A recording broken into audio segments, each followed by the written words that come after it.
Hi all welcome back to my channel. இன்றைக்கி ஒரு vlog பார்க்கலாம். எங்கள் வீட்டில் தோடு மீனை சிப்பி மீன்னு சொல்லுவாங்க. தோடு மீன் தான் இன்றைக்கி வாங்கியிருக்கோம். எங்கள் ஊரில் தோடு மீன் தான் சொல்லுவோம். இப்போ டிசம்பர் மாதம் தோடு மீன் சீசன் தான்.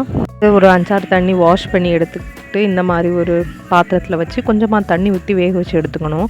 வேக வச்சு எடுத்தால் தான் அந்த தோடு மீன் பார்த்திங்கன்னா லைட்டாக ஓப்பன் ஆகி வரும். ஓப்பன் ஆகி வந்தால் தான் உள்ளே மீனை நம்மளால் எடுக்க முடியும். அதுக்காக தான் இந்த மாதிரி அவிக்கிறது.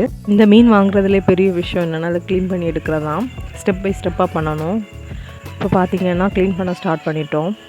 ஃபஸ்ட்டு தோடுலேருந்து மீன் தனியாக எடுக்கணும். மீனை தனியாக எடுத்ததுக்கப்புறமா மீனுக்குள்ளாடி ஒரு முடி இருக்கும், அதை க்ளீன் பண்ணி எடுக்கணும். க்ளீன் பண்ணி எடுத்ததுக்கப்புறமா ஒரு 4-5 தண்ணி வாஷ் பண்ணணும். வாஷ் பண்ணால் தான் ரொம்ப க்ளீன் ஆகும். அதுக்கப்புறம் தான் சமைக்கவே ஸ்டார்ட் பண்ணணும். இப்போ பாருங்கள், ஓப்பன் பண்ணி காணிக்கிறேன்.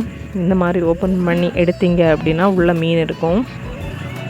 இந்த மீனுக்குள்ளாடி பார்த்திங்கன்னா தெரியுது பார்த்திங்களா, இதுதான் மொழி. இதையும் க்ளீன் பண்ணணும். தோடு மீன் யாருக்கெல்லாம் பிடிக்கும் அப்படின்னு சொல்லிட்டு மறக்காமல் கமெண்டில் சொல்லுங்கள். இதெல்லாம் க்ளீன் பண்ணதுக்கப்புறம் எடுத்த வீடியோ. இந்த வீடியோ உங்களுக்கு பிடிச்சிருந்து அப்படின்னா கண்டிப்பாக வீடியோவை லைக் பண்ணுங்கள், ஷேர் பண்ணுங்கள், மறக்காமல் சேனலை சப்ஸ்கிரைப் பண்ணுங்கள். சமைக்க ஸ்டார்ட் பண்ணிட்டோம். 2 ஆனியன், ஒரு டொமேட்டோ, அப்புறம் கொஞ்சம் பச்சை மிளகா, 2 பச்சை மிளகா தான் போட்டிருந்தேன். போட்டுட்டு நல்லா வதக்கிட்டு இந்த சிப்பி மீன் இந்த மாதிரி கூட்டு மாதிரி தொக்கு மாதிரி வைக்கிறத விட ஃப்ரை பண்ணி சாப்பிட்டோன்னா அவ்வளோ டேஸ்ட்டாக இருக்கும்.